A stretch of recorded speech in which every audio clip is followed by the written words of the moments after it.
First అసలు మీరు చెన్నై బయలుదేరినప్పుడు ట్రైన్లో ఇట్లా సేమ్ టు సేమ్ ఇదే కాస్ట్యూమ్లో లుంగీలో బయలుదేరి మధ్యలో ప్యాంట్ వేసుకొని వెళ్ళారంట చెన్నైకి. రాజు మాస్టర్ గారు చెన్నై వెళ్దామన్నారు, ప్యాంట్లు కొనుక్కుంటారు వేసుకుందాం అన్నాడు. నైట్ కరెక్ట్గా వచ్చే నైట్ 10 o'clock ట్రైన్ సర్కార్ ఎక్స్ప్రెస్ చెన్నై. కరెక్ట్గా ఆ రోజు గాలి దోన వాసన ట్రైన్ లేకపోతే నా కొడగలారు మీరు ఐరన్ లేక అనుకుంటాను, ట్రైన్ లేకపోతే ఇంటికి వెళ్ళాలంటే ఏం అర్థం కాలేదు. ఇంట్లో ఏమంటారా ఊరు కదా, విలేజెస్ కదా, పెద్ద హై పిచ్ వచ్చారు. వెళ్తున్నా వచ్చాం. మళ్ళీ సాయంకాలం వెళ్తున్నామని మళ్ళీ బ్యాగ్ ఇంటికి వెళ్ళాము. అందరూ సైలెన్స్గా అడపడకుండా చీకటి పడ్డ పువ్వులు అంతా ఉండి చీకటి పువ్వులకు వెళ్ళాము. మరుసటి రోజు వెళ్దాం ఉన్న మనిషి ఈ రోజు వెళ్ళిపోయాడు. 350 రూపీస్తో లైఫ్ స్టార్ట్ చేయాలి అని అంటే, అది కూడా ఒక కొత్త ఊరు వచ్చి కెరియర్ ఇనీషియల్ డేస్లో ఎంత హార్డ్షిప్ ఫేస్ చేసి ఉంటారు. అప్పుడు చెన్నై వెళ్ళిన తర్వాత ఒక 6 నెలలు ఉన్నాం చెన్నైలో. సినిమాకి వెళ్ళిన తర్వాత రాజు మాస్టర్ గారు అన్నాడు, అయ్యి నేను కార్డు రావట్లేదా, మీరు వెళ్ళి ఊర్లో పనులు చేసుకోండి, కావాలని పిలుస్తాను అన్నాడు. మళ్ళీ వచ్చి బ్యాగులు పక్కన పెట్టి మళ్ళీ కోతలు గేదెలు మేకలు కొలుతుంటే ఆ సూటివాడు మాట అంటే ఊర్లో గుర్తింపు లేకుండా నలుగురిలో ఎక్కడో అట్టడుగున ఒక విలేజ్లో ఉండి ఒక స్థాయికి మనం రావాలంటే కొన్ని సాక్రిఫైస్ చేయాలి. కొన్నిట్లో ఉంటే కానీ తప్ప మనం అనుకున్న లక్ష్యాన్ని మనం చేరలేము. మిలిటరీకి వెళ్దాం అనుకున్నాము, చనిపెట్టి ఏమి ఏళ్ళు ముద్ర అంటే ఏమి లోపల గేట్ దగ్గర రానిలేదు. పెద్ద పెద్ద స్టార్ హీరోస్తో మీరు వర్క్ చేశారు అండ్ అన్ని blockbusters 6 times Nandi award గెలుచుకున్నారంటే సామాన్యమైన విషయం కాదు. మా జీవితంలో సక్సెస్ కంటే ఫెయిల్యూర్ ఎక్కువ ఉంటుంది. దర్బార్ సినిమా సక్సెస్ మీట్ అప్పుడు రజనీకాంత్ గారు ఇద్దరు మనుషులు కాదు, యోగులతో సమానం అని ఎక్కడో మిమ్మల్ని ప్రశంసించారు. అన్ని చూసిన తర్వాత అర్థమైంది ఇది కాదు.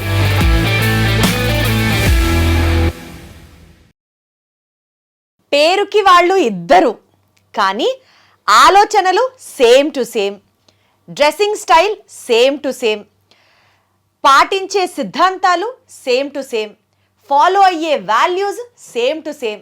సీన్ కట్ చేస్తే పేరుకే వాళ్ళిద్దరు మనుషులు, కానీ ఒకే సోల్ ఇద్దరిలో ఉందా అనిపించే అంత అన్యోన్యమైన అన్నదమ్ములు వాళ్ళు.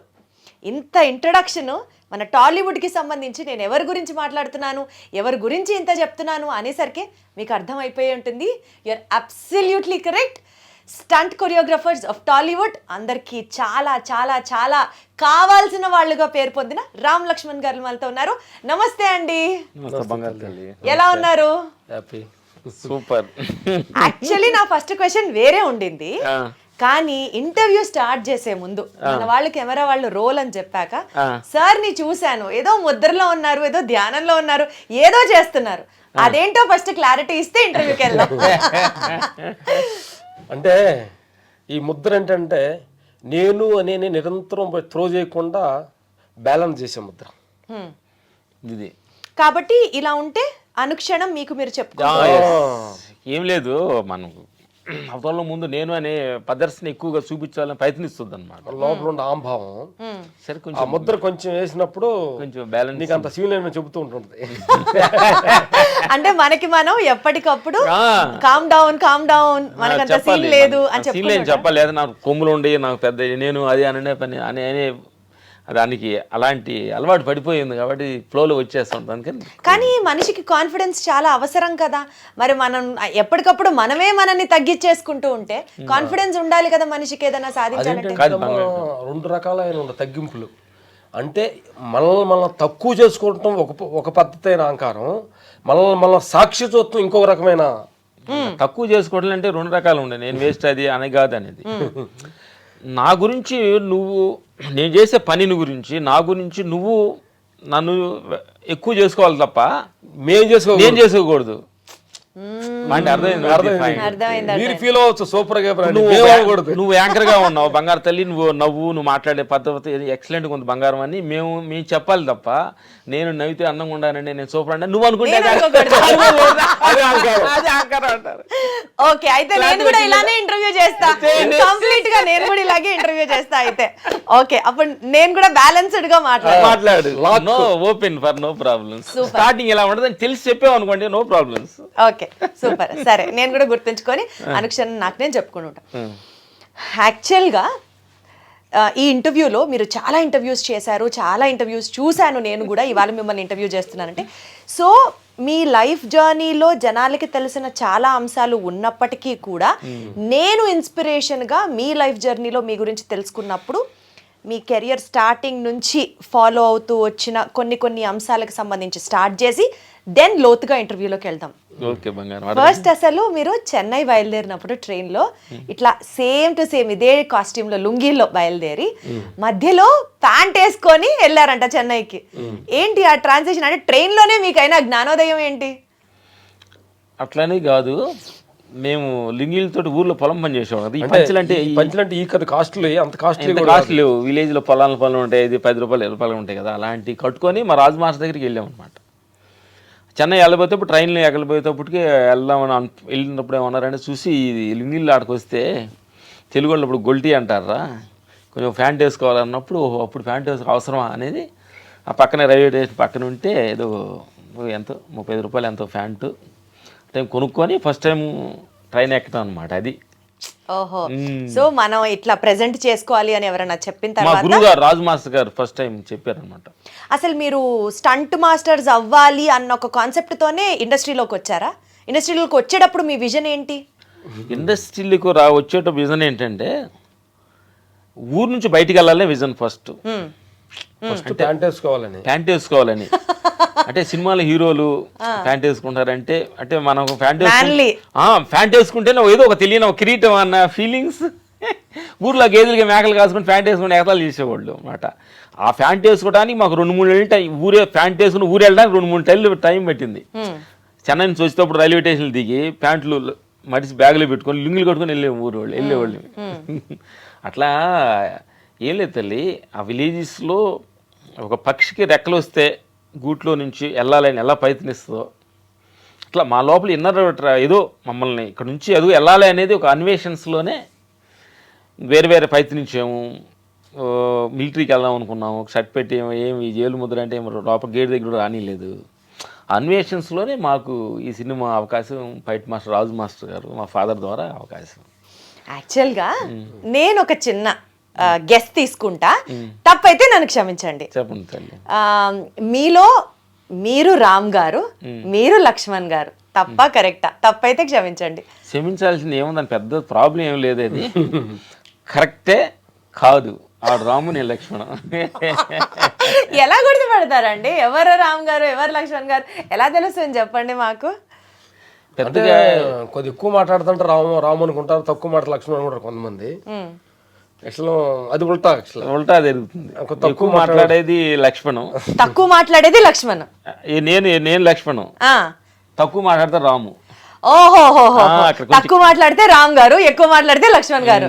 అది మీరు అర్థం చేసుకోవచ్చు. నా ఫీల్ క్వశ్చన్ పేపర్ లీక్ అయిపోయింది, హాయిగా ఉంది ఇప్పుడు నాకు. ఈయన రామ్ గారు, ఈయన లక్ష్మణ్ గారు. బట్ మీరు అసలు మాట్లాడకుండా కాము కూర్చుంటే ఎట్లా తెలుస్తుందండి? మాట్లాడతాం, మధ్యలో మాట్లాడాలనిపిస్తే మాట్లాడేది కరెక్ట్ అనిపిస్తే నోట్లోంచి ఆటోమేటిక్ బయటకు వస్తుంది. బట్ ఎప్పుడన్నా ఎవరన్నా కన్ఫ్యూజ్ అయిన సందర్భాలు ఉన్నాయా మిమ్మల్ని ఇద్దరిని చూసి? పలానా వాళ్ళు రామ్, పలానా వాళ్ళు లక్ష్మణ్ అనుకుని తప్పుగా వెళ్ళడాలు? ఇప్పుడు మీరే కన్ఫ్యూజ్ అయ్యారు, అట్లా ఎప్పుడు కన్ఫ్యూజ్ అవుతానే ఉంటారు, ఇప్పటికీ అవుతూనే ఉంటారు బాగా అలవాటు అయినప్పటికీ కూడా. సూపర్. సరే అయితే, సో ఇప్పుడు మీరు చెన్నై వెళ్ళారు, ఎందుకు వెళ్ళారో అర్థమైంది. ప్యాంట్ వేసుకోవాలన్నది మీ యాక్చువల్ విజన్. సరే, ఇనీషియల్ డేస్లో 350 రూపాయలు ఉంటాయి మీ దగ్గర, అందులో కదా 500 రూపాయలు ఉంటాయి మీ దగ్గర, 150 రూపాయలు పెట్టి రెంట్, తర్వాత 350 రూపాయలతో మీ జీవనం స్టార్ట్ అయింది. అబ్జర్వేషన్ చేశారు, ఫాలో అయ్యారంటే తెలుస్తుంది. మా టీం మామూలు హార్డ్ వర్క్ చేయదు కదా, మీరు వస్తున్నారు అంటే మీ గురించి పూర్తి అవగాహన మేము అందరం కూడా తెలుసుకుంటాం కదా. సో 350 రూపీస్తో లైఫ్ స్టార్ట్ చేయాలి అని అంటే, అది కూడా ఒక కొత్త ఊరు వచ్చి కెరియర్ ఇనీషియల్ డేస్లో ఎంత హార్డ్షిప్ ఫేస్ చేసి ఉంటారు అప్పుడు, అది ఒక్కసారి చెప్పండి ఆ ఎక్స్పీరియన్స్. ఎందుకంటే ఇవాళ రోజున ఎంతున్నా ఇంకా సరిపోదు, చాలదు, ఇంకా మాకు లేదు అని అనుకునే బ్యాచ్ ఎక్కువ మంది ఉంటారు. మనకి వచ్చింది ఇంత, ఈ స్టేజ్ నుంచి ఈ స్టేజ్కి ఎదగాలంటే మనిషికి కావాల్సింది ఏంటి? డబ్బు ఒక్కటే కాదు, ధైర్యం, గుండె ధైర్యం, కాన్ఫిడెన్స్, ఇట్లా చాలా ఉంటాయి. మీ లైఫ్ని ఒక ఎగ్జాంపుల్గా తీసుకుంటే ఏం చెప్తారు? మనకి ఎదగాలనే ఒక లక్ష్యం, అంటే ఊర్లో గుర్తింపు లేకుండా నలుగురిలో ఎక్కడో అట్టడుగున ఒక విలేజ్లో ఉండి ఒక స్థాయికి మనం రావాలంటే కొన్ని సాక్రిఫైస్ చేయాలి. కొన్నిట్లో ఉంటే కానీ తప్ప మనం అనుకున్న లక్ష్యాన్ని మనం చేరలేము అనే సత్యం మాకు ఫస్ట్లో నుంచి కొంచెం ఉందన్నమాట. మా నాయనమ్మే ఇది అన్నిటికీ కారణం అన్నమాట. మా నాయనమ్మ గారే ఆమె దగ్గర ఎదిగాము.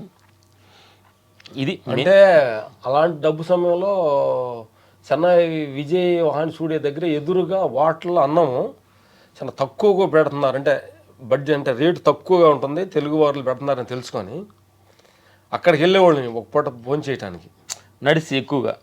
అది ఏంటంటే మించుమించు 10 కిలోమీటర్లు అనుకుంటా. తక్కువ 10 కిలోమీటర్ నడిచి వెళ్ళి 10 కిలోమీటర్ నడిచి వచ్చేటప్పుడు అలా అరిగిపోయేది తిన్నది. అంతే కదా, ఎందుకంటే ఉన్న డబ్బులు ఏంటంటే ఇంటి అంటే దగ్గర పొదుపుగా ఉండేవాళ్ళు. ఆ 350 కాదు తల్లి, ఏంటంటే మెయిన్ మేము ఇంట్లో ఎక్కువ, మేము ఇద్దరు ఎక్కువ పని చేసేవాళ్ళు. ఇంట్లో మెయిన్ ఫ్యామిలీ నడపాలంటే ఎక్కువ మంచి పని చేసే వయసులో ఉన్నాము. సడన్గా పని ఆపేసి మేము వెళ్ళిపోయాం. ఫ్యామిలీ వాళ్ళు ఎంత సఫర్ మీరు పంపించే డబ్బులే ఆ ఫ్యామిలీకి ఆధారం. పంపించేవి కాదు, వాళ్ళు పంపించిన వాళ్ళు పంపించాలి. అంటే మేము పని చేసేవాళ్ళం కదా, ఆగిపోయాం. అదే కదా, మా అన్నగారు పెద్ద అన్నగారు పని చేస్తూ మరి ఎవరి కష్టాలు పడి బ్యాలెన్స్ చేయాలన్నమాట. మరి వాటికి మన యాలివేషన్ మనకి ఇవ్వాలి కదా అంటున్నా. ఈ రోజు ప్రపంచంలో చదువుకోవడానికి టౌన్కి పంపిస్తున్న తల్లిదండ్రులు, చాలా పేరెంట్స్ ఎంతో కష్టపడి టౌన్కు పంపించేటప్పుడు ఆ ప్రతి పైసలు వాల్యుయేషన్, ఎంత వాల్యుయేషన్ అనేది అర్థం చేసుకోవాలి. విలేజ్లో ఒక 100 రూపాయలు 200 రూపాయలు కష్టపడి చేతికి రావాలంటే ఎంత కష్టపడాలో. మధ్యాహ్నం మార్నింగ్ వెళ్ళిపోయి మధ్యాహ్నం కష్టపడి, అలాంటి 200-300 రూపాయలు టౌన్కి వచ్చేటప్పుడు చాలా తక్కువ ఇది అవుతుంది. కరెక్టే. అలా ఎలా సర్దుకున్నారు, ఏమేమి సాక్రిఫైస్ చేశారు, ఎలా జీవనం సాగించారన్నదే నా ప్రశ్న. రకరకాలు అంటే చాలా ఉంటుంది, చాలా ప్రాబ్లమ్స్ ఉంటుంది. ఎగ్జాంపుల్ ఎలాంటివి చూసారు మీరు? అంటే చిన్న సాక్రిఫైస్ చిన్న సాక్రిఫైస్ మాకు అనిపించింది అంటే, మేము మా రాజు మాస్టర్ గారు చిన్న జరిగిన సన్నివేశం అనమాట. కొంచెం అప్పుడు ఇద్దరు కళ్ళ నీళ్లు పెట్టిన ఒక సన్నివేశం అది. చిన్న ఏదో ఫంక్షన్, మా గురుగారు ఫంక్షన్ జరుగుతుంది. మేము అన్నం మేము రాజు మాస్టర్ పైన చిన్న రూమ్ ఉంటే అక్కడే ఉండేవాళ్ళం అంట. సరే ఫంక్షన్ అయితే జరుగుతుంది కదా, అన్నం తినమంటారు కదా అన్నట్టు మేము ఊహించుకున్నాం అనమాట. అంత ఫంక్షన్ జరిగేసింది. అన్నం మేము వండుకోవాలి, అన్నం ఒకటి వండాము. సరే చూద్దాం ఎట్లా అని అనుకున్నాము. కూర వాళ్ళు ఇస్తారులే ఏమని అన్నట్టు అనుకున్నాం. వెళ్తేప్పుడు కాకుండా 2-3 అయింది అనమాట. అయింది తోడు మాస్టర్ అన్నాడు, మీరు వెళ్ళి భోజనం చేయండి రా అన్నాడు. అంటే ఇప్పుడు దాకా అన్నం వడ్డించి మన చేతులతో వాళ్ళు పెట్టి పైకి వెళ్తే, అంటే అప్పుడు ఏంటంటే అప్పుడు ఊర్లో పొలం పనులు చేస్తూ 4 పూటలు అన్నం తినేవాళ్ళు. పొద్దున్నే 7 గంటలకి, 10 గంటలకి, 2 గంటలకి, మళ్ళీ నైట్. అలాంటి అన్నం తినేవాళ్ళకి 3 గంటల దాకా ఉండి పైకి వెళ్ళి తినాలంటే అన్నం లేదు, కూర లేదు, కూర లేదు. అప్పుడు అన్నంలో నీళ్లు పోసుకొని తినేటప్పుడు చిన్న ఫీల్, కళ్ళ నీళ్ళు అలా దిగి అన్నంలో పడాయి అనమాట. అంటే ఇది అంటే ఫీల్ అవుతూ కింద అన్ని 4 రకాల కూరలు ఉండే కింద ఉండే. బట్ మనం అడగకూడదు కదా, అడగకూడదు, తెలుసుకొని తినాలి. అంటే ఎక్కడైనా సిచ్యువేషన్ వాళ్ళు ఏ ఫ్లోలో చెప్పారు. అప్పుడేంటి మా దగ్గర ఏంటంటే అడిగే గుణం ఉండేది కాదు మాకు. సార్ ఆ కూర లేదు కొద్దిగా ఇవ్వండి అని మేము చూస్తున్నాం. అంటే కొంచెం వాళ్ళు ఏమన్నా తీసుకెళ్ళమంటారా అని తీసుకెళ్ళకుండా అన్నం ఉత్తి అన్నం నీళ్లు పోసుకుని తింటే ఫీల్ అవుతుంది. అన్ని కూరలు చూసి కూరలే అన్నం తింటే కళ్ళ నీళ్లు అన్నంలో పడుతూ తిన్న రోజు చెప్తుంటేనే గుండె తరుక్కుపోతుంది అసలు. అలాంటి స్థితి నుంచి, అలాంటి రోజులు చూసిన మీరు ఈరోజు 10 మందికి అన్నం పెడుతున్నారు. మీ ఆర్గనైజేషన్ ద్వారా బోలెడు మందికి అన్నం లభిస్తోంది. అన్ని దానాల్లో కల్లా అన్నదానం చాలా గొప్పది అని అంటారు. మీ నానమ్మ గారి పేరుతో ఒక ట్రస్ట్ నడుపుతున్నారు, 10 మందికి భోజనం పెడుతున్నారు. ఈ స్థాయికి మీరు ఎదిగిన తర్వాత, అంటే మీరు ఆ రోజు ఆ కష్టం చూసారు కాబట్టి ఎవరికి ఆ కష్టం ఉండకూడదని చెప్పి స్టార్ట్ చేశారా ఈ ట్రస్ట్? అంటే ఊరుకు అని కాదు, అంటే ఒక అన్న వాల్యుయేషన్ మనకు తెలిసి ఉండాలి. ప్రతి వాల్యుయేషన్స్ మనకి మెమరీలో రికార్డ్ అయ్యి ఉండాలమ్మా. అది అప్పుడు కానీ వచ్చినప్పుడు దాన్ని మన అహంకారం వెదకుండాలంటే ప్రతి సన్నివేషన్ వల్ల ప్రాబ్లం డబ్బులు వచ్చినా ఫేర్ వచ్చినా కానీ ఆ సిచ్యువేషన్ మన కళ్ళ ముందు రొటెండ్ అవుతూనే ఉండాలి. మాకు భగవంతుడు మేము కొంచెం అనుకున్న కంటే కొంచెం ఎక్కువ ఇచ్చారు కాబట్టి అదే మహేష్ బాబు చెప్తారు కదా శ్రీమంతుడు అదే ఏదో సినిమా లేకపోతే లావైపోతారు. శృతి హాసన్ dialogue. ఇవ్వాలని అలాగే కొంత మా దాంట్లో వచ్చి కొంత అనంతపూర్లో నార్పల్లి అని చిన్న స్కూల్ అనాథి స్కూల్ ఒకటి రన్ అవుతుంది. మా టీం అందరికి కలిసి వర్క్ చేస్తున్నాం. అక్కడ కొంచెం ఒక 30 మంది అనాథ పిల్లలంతా తండ్రులు చనిపోయిన పిల్లలంతా చేసి టీం అక్కడ జరుగుతుంది. వృద్ధులు ఇక్కడికి వెళ్ళేసి అప్పుడప్పుడు డొనేషన్స్ అవి ఇస్తుంటాం. అట్లా అసలు మీరు చెప్పేవి చాలా తక్కువ అని విన్నాను, ఇంకా మీరు చెప్పకుండా కూడా బోలెడంత సహాయం చేస్తున్నాం. చెప్పకూడదు, నువ్వు అడిగేవాడు చెప్తున్నాను, చెప్పకూడదు యాక్చువల్గా. అసలు అది జరుగుతున్న సిచ్యువేషన్స్. ఇప్పుడు ఏంటంటే మనం ఆ స్థితి నుంచి ఈ స్థితికి వచ్చామంటే అదేదో మేమేదో బాగా కష్టపడి మేము వచ్చామనేది అదొక భ్రమ. బట్ భగవంతుడు డిజైనింగ్లో కొంతమందికి ఇట్లా ఆదర్శంగా ఒక మనిషి కూడా ఇట్లా ఉండొచ్చనే డిజైన్ చేయడానికి రూపాలుగా మందే, అంతేగాని దీంట్లో మా ప్రయోగం ఏం లేదు. అదేలేండి ముద్ర ఎఫెక్ట్. సో మా ప్రేమ ఏం లేదు. ముందు తెలియక ముందు ఇదంతా నేను చేసాను, నేను సాధించే విలేజ్ నుంచి వచ్చి నేను చేశాను అనేది ఒక తెలియని వచ్చేది. మాకు ఎన్నో ట్రావెల్ వెళ్ళిన తర్వాత అర్థమైందనమాట, ఏదో మనలో ఒక ట్రావెల్ చేపిస్తుంది ఒక శక్తి అనేది.